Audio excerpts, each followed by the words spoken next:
আমাদের শিশু মৎস্য শিকারী ব্যাং ফেলছে। ওই ছুঁড়েছে ছুঁড়েছে এই যে বন্ধুরা টানছে, ছুঁড়েছে, ও গুটাচ্ছে। ব্যাং আসছে, দেখা যাক শোল মাছ খায় নাকি, শোল মাছ ধরে নাকি দেখা যাক। গুটাচ্ছে গুটাচ্ছে, এটা ঢিকি দিয়ে বলে ধরছে।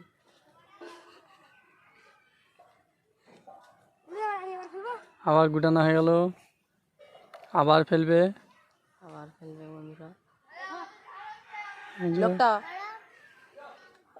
ও এই ছিপটা বড় লোকেরা ফেলতে পারে না, আর আমাদের আবির শিশু, হ্যাঁ ভালো আছি তো রে। আমাদের শিশু মৎস্য শিকারী হুইল টানছে, ব্যাং টানছে।